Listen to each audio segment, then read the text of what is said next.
How's my hair, though? Yeah, what was that about? Gotta have something for the intro.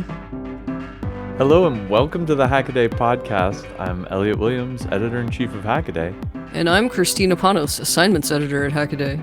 This is episode 199, our 200th episode, and this week we'll be talking Ferrofluid Follies, Decentralized Chaos, and NTSC for you and me. I have two pieces of European/German news to bring to y'all. First one was covered by Jenny List in an article, Non-Replaceable Battery, Not If This Proposed EU Law Passes.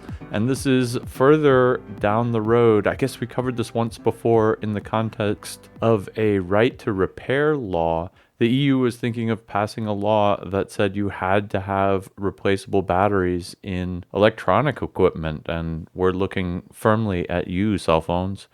And it looks like it's one step further, so this may happen soon. You know, I don't know if Samsung is going to make two versions of their phone, one for the US market with batteries you can't take out, and then one for the European market with batteries you can. But it doesn't sound likely. And so I have a Samsung and you can take the battery out. It's a first responder phone. So it's got a bunch of real buttons and it's basically built into an OtterBox type case. So real I don't need buttons. a case. Yeah, galore. I am jealous. Why do they make those batteries replaceable? Boy, I don't know. It's also rugged, right? Oh, it's very rugged. It has the little doors for the aux port and the charge port. Once they're like ruggedizing it, they're not concerned about making it slim anymore, and they're like, throw a battery in. Oh, we covered this before, how heavy it is. It's like 26 grams or something, 29 grams. Bah, as long as you don't say pounds, that's just fine. Or I wonder if the first responder community demands that of them. That would be interesting. Yeah. Anyway, one more step toward getting battery phones for all the rest of us. And the other thing going on in European/especially German news is that the Chaos Communication Congress is going on now, except it didn't take place this year again. They bailed out in October because it was just going to be too much work to be COVID compliant. And honestly, it's just going to kind of kill the spirit of the thing, which is to get together with all your favorite hacker friends in one big place. And it's just too many people, and it would be a super spreader event for sure. So they bailed out on it again this year, and instead of doing a formalized online thing like they've done in previous years, this year it's just decentralized, which means everybody's doing their own thing. And local hacker spaces are having parties and, watching talk streams. Some of the bigger hacker spaces have put on talk streams, and so it's just decentralized. It's the dezentrale Jahresendveranstaltungen, which is Gesundheit. I just wrote up a post on Wednesday that gives you a link to the schedule and live streams, and the pre-release versions of all the talks go up basically as soon as the talks are done, and then they'll get edited up in the sound levels corrected and subtitles put in, and those will eventually show up on the permanent event playlist. So for those of you at home who couldn't get to Congress anyway, it's basically like any other Congress. It's a ton of really great talks this year. So that at least makes me very, very happy. I've seen a few already that I really, really enjoyed. And so go check that out. We've also got a little bit of a controversy this week. I guess it's episode number 199. So I think this is our 200th episode, and we should celebrate the end of 2022 with our 200th HACKADAY podcast episode. Episode Hooray. number 199. Hooray! Hooray! Tune in next year. That's right. Tune in next year. And we'll celebrate next week, episode number 200. This is a journey into sound. What's that sound? What's that sound? All right, it's time for What's That Sound? And last week was a sound week, so this week we get to play it for Kristina, see who's got the answer right, and draw a lucky winner for a t-shirt. Let's go.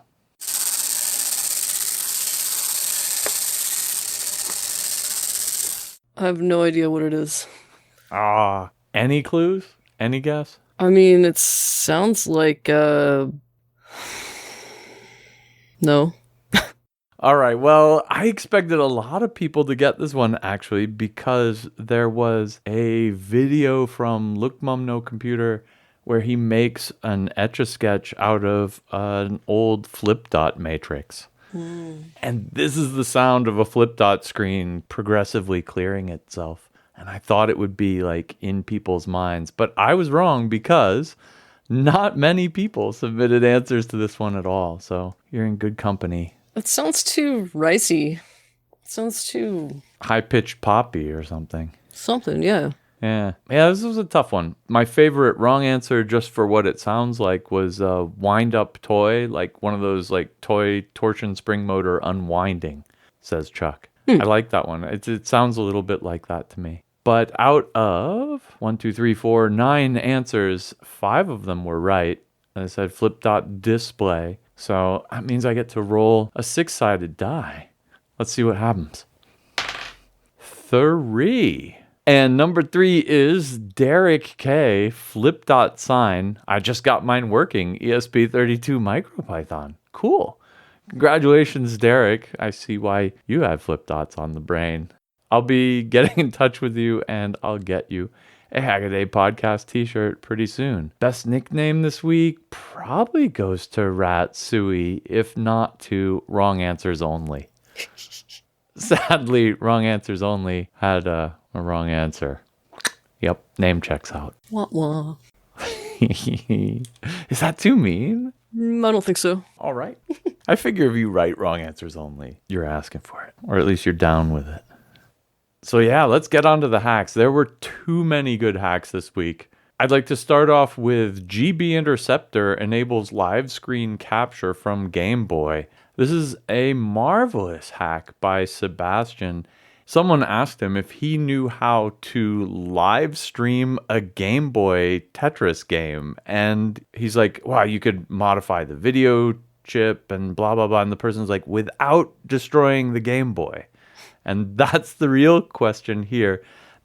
Sebastian's solution is a plug-in card that has essentially the guts of a Raspberry Pi Pico in it. It's all custom PCB. And it's sitting there between the traces that plug into the Game Boy and that plug into the cartridge. It's just sitting there passively listening in to the Game Boy to cartridge communication, and then sends HDMI video out of a little USB-C jack. That's so How cool. does it do this? It's trickier than you think. There's no video information shared between the Game Boy and its cartridge. Well, I mean, that's not quite true. The cartridge contains all the sprites and all the things that are going to get written to the screen, but it doesn't have the actual screen on it. He's just got access to the lines that go to the cartridge, which say what memory address it's selecting and then what data is being sent back from the cartridge, and also the main clock signal of the Game Boy. And he ends up having to essentially build a Game Boy emulator running inside the RP2040 chip. And whenever he sees the Game Boy switching to a new memory address and or pulling down resources from this cartridge, it loads them into its virtual Game Boy and then generates the right graphics and sends them out. It is a crazy device here. And the fact that it can display with extremely good accuracy what's going on the Game Boy on a screen, while it doesn't have access to the button presses, for instance, is really, really amazing. Again, he's limited in a couple ways. The one that I thought was the most interesting, the Game Boy apparently has a random number generator inside it, and he can't ever read the state of that random number generator. And so you'd think, like, imagine playing Tetris, this would make it hard to tell what the next block coming down the line is. But his emulator knows when it jumps to, make that square block or make that long skinny block subroutine. So his emulator can actually do that, but a lot of the pieces are tiled with random noise that's set up from the random number generator in the beginning. And he has no way of seeing that at all. And so his emulated version will have the random surfaces on some of the tiles in Tetris wrong because he just doesn't have access to that.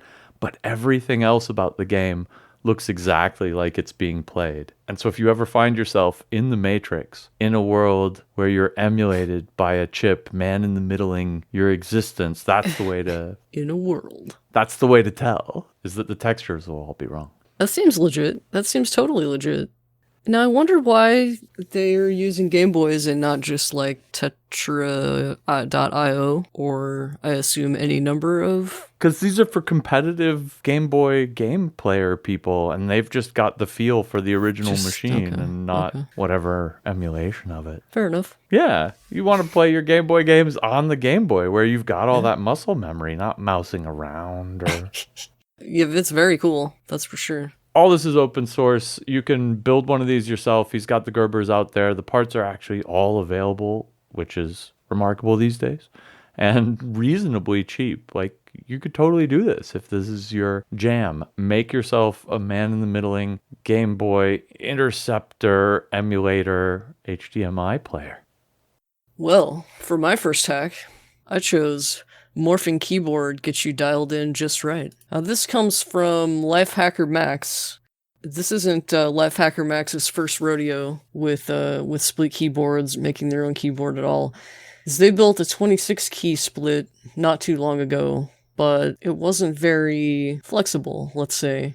They decided to build a playground of sorts. And I get it, if you're used to a regular brick wall rectangle keyboard, ergo is a big leap. I understand. So you have options, right? You could buy and try a bunch of keyboards if you're made of money. You could do research and hope for the best. Or you could just start building them yourself and see what you like. Or you could build one of these and remove a bunch of guesswork, because you can dial in pretty much anything about it. The keys are in sets of 2, and each set of 2 is on this half-round module that you can slide up and down. You can set the tilt angle of each one. This thing is just crazy. I love it so much. It almost doesn't look like a keyboard. In fact, the video thumbnail down below looks kind of like a mixing board or something like that. But if you don't like the way it looks, if you don't like the split, this or that, it's all completely modular. You can make a rectangle if you want and just, dip your toe in the ergo world and get in gradually. There's no shame in that. You know what I didn't notice when I first watched this video? I was obsessed with the keys being on the rockers because, you could change their angle and then you can pivot them also. Like you could change roll and pitch or roll and yaw. Anyway, I don't know which way this plane is flying, frankly, but you could change them in 2 dimensions, but then it's also set up so that the keyboard is tented, and so you can also change like the tenting angle, which changes the angle that your wrists are rotated at when you're neutrally typing with it. And it's got these crazy thumb pads. And so I think what is changing is the angle between the thumb pad and the main typing thing. Now I'm looking at this and it's only got 2 keys. How the heck do you type on this thing? I'm looking down at my keyboard and it's got 3 rows of letter keys. Yeah, I need more rows than that, personally. I'm not a layers person. How the heck do you type this thing? Yeah. 26 keys. 26 keys. Ton of cool construction ideas in here, even if you don't want to do anything quite so customizable. My next hack is encoding NTSC with your hands tied. This is a piece of work by M. Mir, and it is software that takes a picture you have, converts it into NTSC, and then converts it back from NTSC to, an image format of your choice. I think he's using PPM natively here. But the point is, if you want to emulate what an old computer would have looked like on an NTSC screen, It is really awesome. It's got a bunch of noise that you can add in. You can add in as much noise as you want to make it look like it's actually transmitted over the air. It's definitely fuzzy. It's got this like pixel smearing, and you can add wiggling in, and you can feed it whatever images you want. But because it's also written completely in C, completely for the CPU, it's portable to basically any device you want, and it runs fast enough to do video processing in real time. So you can actually take a video stream, feed it to this thing. It converts every frame over into NTSC and then back from NTSC into kind of a modern what is it? It's into a modern image format. And then you can have your video feed look like it's been sent over the air on a TV back in the day, and it looks absolutely fabulous. Yes, it does. Check out the demo video there. Oh, I am. Pretty good, huh? Mm-hmm. Yeah, so I went and ran this on an image of the Jolly Rancher and, just did it with a still because it's C. You could download it and compile it. So I did, and it looks pretty good. And then I had this great idea. I'd make an animated GIF for like just to have like a Jolly Rancher as if it were broadcast to you over TV GIF.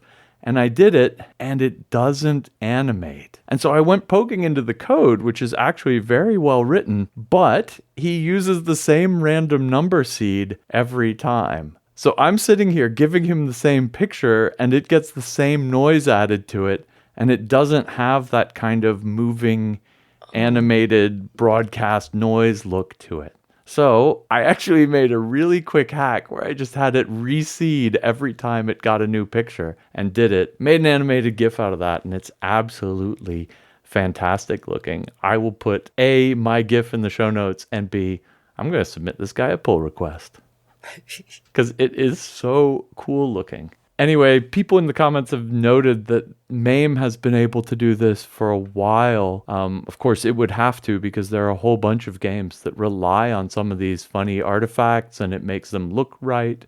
And actually, I guess Mog shows up in the comments, who is the person who made the code that makes MAME do this.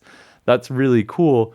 But this is a generally usable piece of software. You can run this as a filter on a video you have or whatever. It'd be cool to do as a teleconference, as like a Zoom plugin, to have it look like you're on an old TV. For my next hack, I chose you can make Ferrofluid on the cheap with VHS tapes. Why would you want to? Now, this is one from the Because You Can file. Because, as people showed up in the comments to say, you can get ferric oxide pretty cheaply without having to ruin any tapes or go through all this work or breathe in any acetone vapors. But what's the fun in that? So the basic process here is you get the tape out of the plastic shell, you put it in an acetone bath until all the plastic dissolves, and you take a magnet to collect up all the ferric oxide. Dry it out, and mix it with oil. Zuzu says cooking oil, but maybe a better idea would be something like mineral oil if you don't want it to go weird on you after a while. I would think you could also use cassette tapes, although you would have a lower yield. But the kids seem to be into cassette tapes right now. Yeah. People show up to say that VHS tapes are collectibles, but they're really not all collectibles or precious items. Just think about the episodes of Jeopardy that you taped in 1986. Is that... Maybe the commercials are precious, but... You have some Ferrofluid around, but you don't use it very often.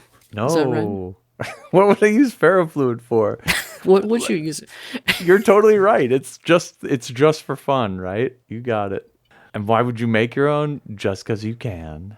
Yeah, I think that's right. I was trying to think of any sort of, or brainstorming with some of the other commenters, trying to think if we could think of any uses for it. I guess it is used to damp things. I think it's used in speaker cones to like cool down high-end speaker cones and things like this. Yeah, basically it's just used to put in magnets where it gets that spiky looking, crazy, dancy, whatever it is, dancy black goo. And that's pretty awesome just by itself. It'd be neat if you could make like an air hockey implementation with it. Ooh. And air hockey it back and forth. Get it to stay as a cohesive unit Yeah, right? of fluid. Well, there are those crazy ferrofluid clocks that people have made, and there's all sorts of fun kind of arty effects you can do with it. I'm all down with all that. Oh, me too. I had thought that the reason you'd want to do this out of VHS tapes, and this kind of showed up in the comments too, was that, or tapes in general, is that they have super fine rust on them, super fine ferric oxide on them. But everybody seems convinced that you can just buy superfine magnetic rust powder at the art supply store and you don't need to do this at all, which really, it kind of takes some of the fun out of it. On the other hand, it makes me think that there's superfine magnetic powder available at the art supply store, and I should be running out there to do it right now. And Greenbit comes in and says you can add this to silly putty. So you can make basically or with kinetic sand or something. So you can make magnetic silly putty / magnetic kinetic sand. Nice. That sounds like good news to me. Yeah, me too. It would definitely be a fun experiment, and I also definitely agree with the people in the comments that is some janky-looking ferrofluid.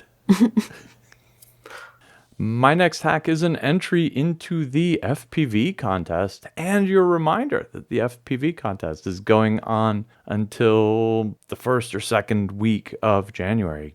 Check out the contest over on HACKADAY.io if you're at all interested in entering. This one is a poor man's journey into FPV, and it's actually 3 different hacks that JP Gleizes has put together in his entry here. The first of them is the on the cheap part, which is to take an old cell phone and it's kind of an augmented reality headset, which basically in this case is just a set of lenses that go up in front of your eyes and let you focus easily on the Samsung cell phone that he's got mounted in the thing. And the trick here is that instead of spending a ton of money on FPV goggles, he takes a phone he's got lying around and a $30 AR headset thing, mashes them together, and is watching his drone fly on his mobile phone as if he were there. And it actually looks pretty good. My guess is it's not quite as awesome as one of the $6 million FPV headsets, but if you just want to dip your toes in, it's probably a good way to go. He also has 2 other hacks where he's adapting a joystick to drive the things. So he's got, a nice old Thrustmaster joystick and throttle controller, takes them, hooks them up to an ESP32 that generates the PPM signals that then he feeds into his radio control transmitter that then flies the drone. So he could fly it with cooler joysticks than just that. And he also does the same thing to feed into, I guess it's DJI's quad simulator software. So he can learn to fly the thing using the same controls he'd be flying it with on the simulator, which is totally worth it. If you're out there thinking of learning to fly a quad, do it on the simulator first, where nothing breaks and nobody gets hurt. And if you can do it the way he is, that is with the actual controls you'll be flying it with, that gets you a lot ahead in terms of gearing up the right muscle memory to actually fly the thing when the time comes to get off the simulator and do it in the real. So anyway, this is a kind of a threefer of awesome hacks relating to FPV quad / drone flying. That's very cool. I'm still scared to do it though. But you could do it in simulation. You won't be scared. For my next hack, I chose Duncan McIntyre's beat backing box for bassists. Now, really, this is for any musician, even for a drummer. I was gonna say anybody but drummers, but you could practice your polyrhythms if you had one of these, right? Yeah.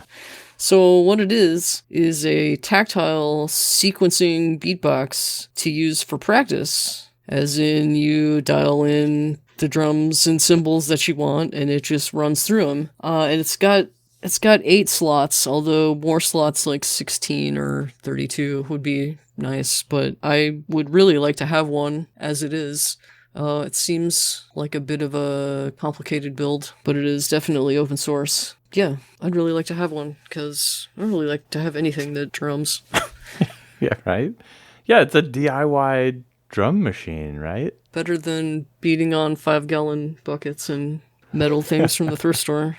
Depends on who you ask. It's a different experience. It can do other things. I don't have to, it's not one or the other. If I had this, I could do them at the same time.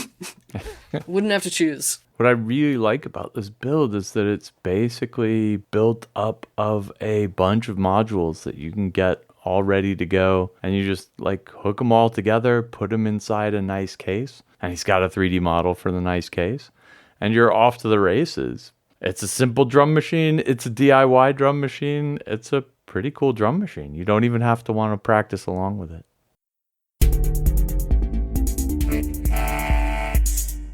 All right, for my last quick hacks of the year 2022, I'm going to sneak in 4. First, I'll start off with How To Mechatronics' harmonic versus cycloidal drive showdown.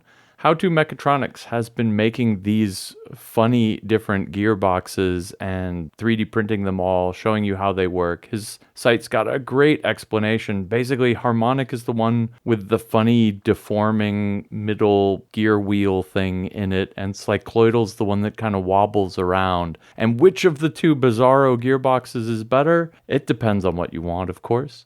But his final conclusion is that the harmonic gear reduction has kind of more backlash, but it's a squishier backlash. It provides a little resistance initially and then more as you go out to the edge, whereas the cycloidal gear just has some kind of wobble in the middle. On the other hand, cycloidal is significantly stronger and durable, and so if that's what you're looking for and worrying about that last little bit of backlash doesn't get you down, that's probably the way you want to go. Next up, Joey Shepard's Blinky project is 6502's all the way down. This is a project to blink an LED, but if you blink an LED with a fast enough microcontroller, basically all your program is doing is slowing it down. Here, he slows it down by writing a 6502 emulator on the PIC that he's writing it in, and that's not slow enough. So he writes another 6502 emulator that runs in that first 6502 emulator to blink the LED, and that's not slow enough. So he does it again, buried 6 deep. It's finally slowed. This poor little PIC microcontroller is slowed down slow enough that it blinks at a reasonable speed, but he does it by nesting virtual machines in virtual machines in virtual machines. It's hilarious. Next up, Scott Harden turning a microchip MPLAB Snap into a UDPI AVR programmer. Shoo.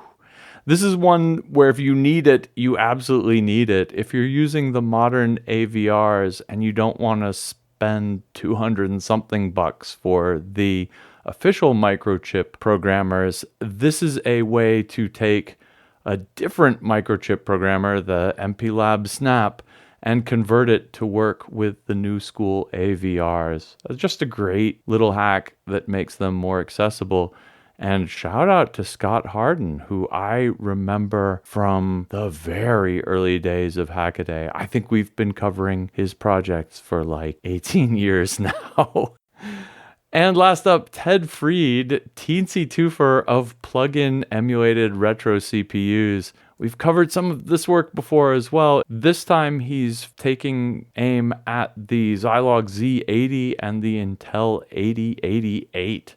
So all of these projects emulate the chip cycle for cycle on a teensy microcontroller and then have a little PCB that breaks out to the original chip's footprint. And so you can actually plug it into an old retro computer and it will do exactly what the old CPU used to do. But you can also run it super fast if you're willing to use the RAM that's on the Teensy instead of the onboard RAM, because the old onboard RAM can't keep up. You can run your old IBM XT computer or Z80 in super turbo mode with these as well. Anyway, this is really awesome work in emulating old chips, and if you're at all into retro computing, you should go check it out. For my first quick hack, I chose Tommy's 3D printed light pipe turns overly bright LED into design harmony. Boy, is that the truth. Tommy experimented heavily with 3D printing vis-a-vis LEDs, so the rest of us don't have to. Apparently, Tommy builds synths, which are largely 3D printed, and we inlink to a very nice little yellow one. And sure, you could use a resistor to dim your LEDs, but a bare LED isn't always what you want. And if the rest of the case is 3D printed, why not go for it? Next up is Jordi Para's Spotify player brings back physical media. And I just love these types of hacks where we bring back physical media when it comes to music. Now this is a beautiful, beautiful mid-century modern looking little box. And you get to place a little disc on it that looks like some kind of POG or poker chip. And it plays the Spotify playlist as you expect. It's not a completely standalone unit. You do have to connect it to a computer, but that's okay.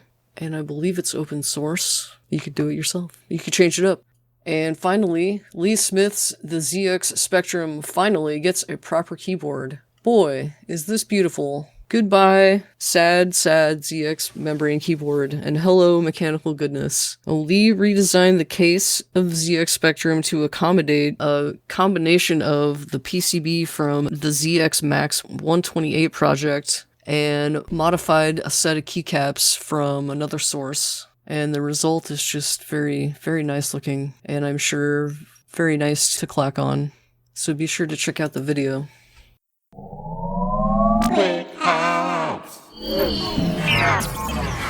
All right, it's time for our Can't Miss articles. These are long-form pieces written by our fantastic HACKADAY writing staff. And this week I picked chainless digital drive bikes use electric power transmission instead.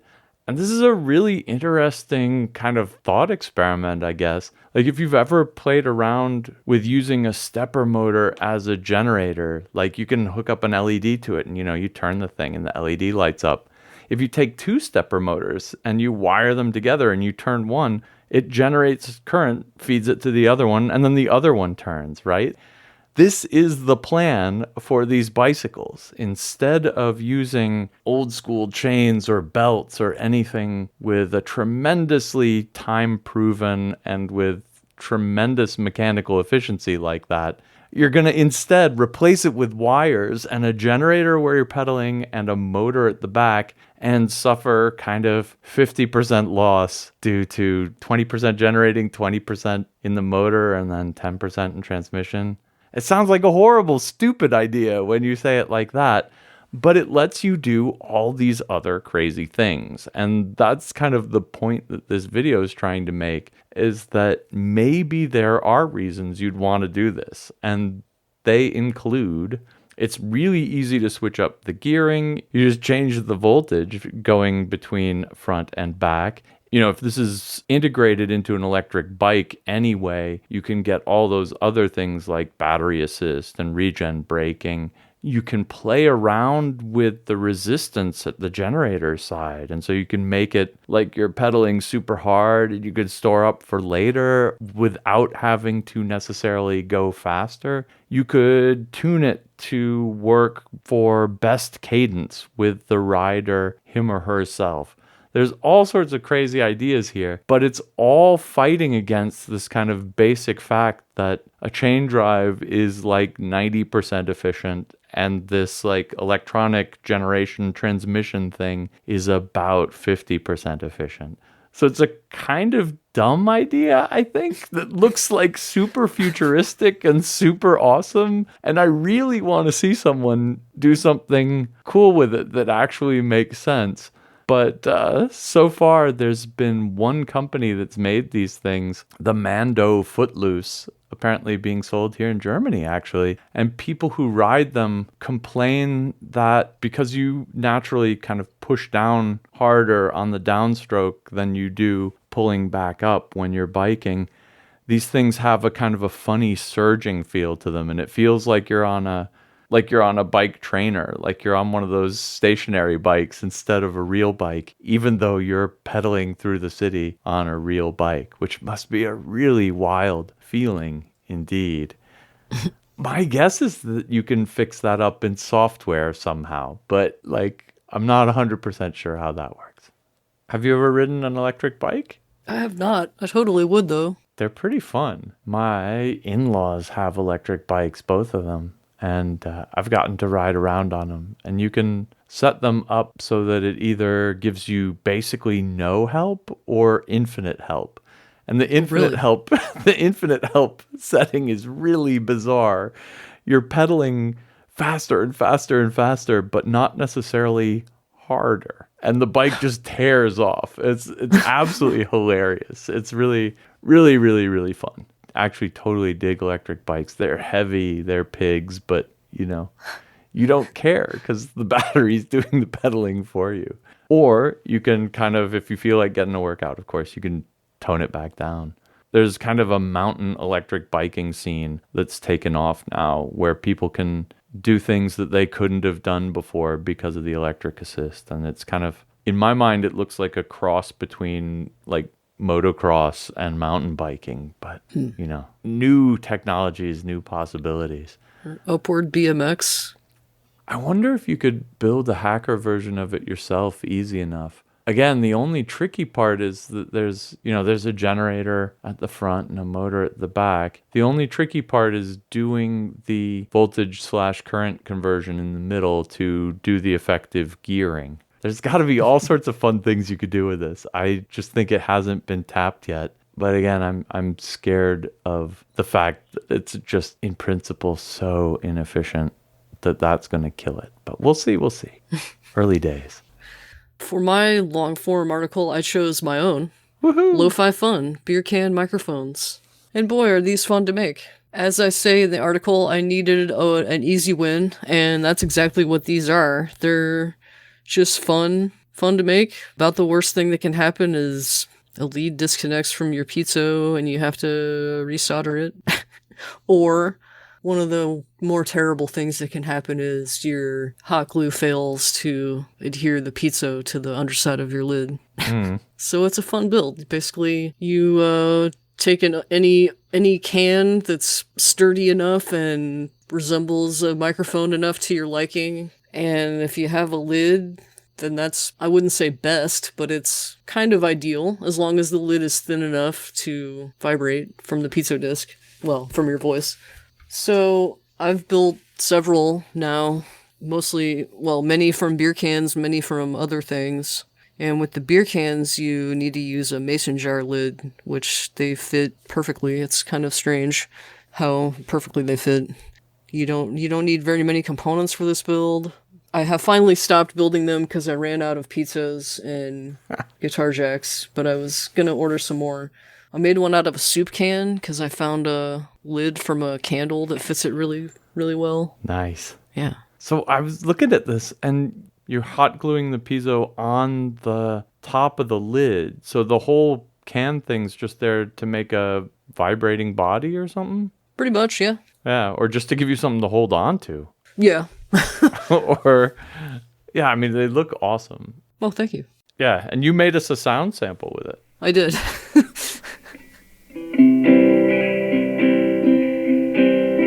You should listen to the podcast. Did you know we had a podcast? Sometimes I'm on the podcast. You should listen to the podcast. Did you know we had a podcast? We use better mics than this. The HACKADAY podcast blues, or well, no. It's not a blues. Oh, I could make a blues. You seem happy about the HACKADAY podcast, but these sort of mics, they call out for the blues. I could write a little blues number for the podcast if you want. That'd be fun. Okay. I was actually a little bit surprised that they sound that good. I've used piezos for contact mics and things like that. So I'm kind of shocked that they sound so good just working off of air vibrations. I thought they needed more push to them, more direct contact, but this seems to work great. Maybe it's my interface. Were you recording these straight to the computer? Yeah. Man. I put it in my interface. I turned off this mic via the interface, and I put it in as... I tried it as both instrument and air. Yeah? I don't think there was much of a difference. Damn. Yeah, well, they sound actually really good. One of my secret shames is that I like piezo elements so much. I got a deal at one of those used equipment stores a million years ago for a whole box of them. And I think I have... Was it a box of 500 piezo discs? Was it a box of 5,000? It doesn't matter. It's a box of infinity piezo discs in my closet right now. Oh, that's fantastic. Hold on, I'm going to go fetch it. I actually have to figure out how many they are. This is my secret shame. I'll take a picture. Oh, boy. Da, da, da.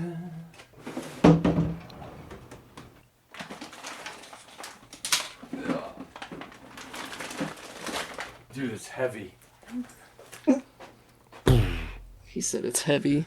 It's heavy. It's so many piezo discs. Let's see. So it says I got this from the Electronic Gold Mine. Oh, nice. It says there are 800 pieces. Nice. And I've probably used about 10, maybe 15. So I think there's probably 790 of these 1-inch Murata piezo discs left over. So, oh no, I've used up almost the whole stack. 1, 2... I think I've used up almost 40 of them in my life. Good for me. But they're devilishly hard to solder to. Did you get the knack for that? Oh, yeah. Well, the ones I'm getting already have leads on them. So I just heat up the paste. It's usually with paste. And I rip them off and I put on my longer leads. And I use the paste and then I add solder on top. I just mash the iron, mash the wires in a little bit, so I don't even need to hold it down or anything. No blue tack or anything. That's the way to go, because I do end up burning the occasional one. I'm not too ashamed to admit.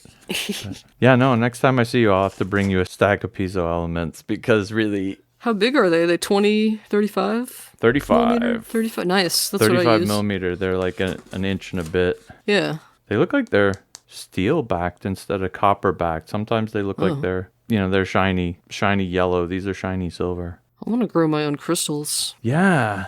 That'd be cool.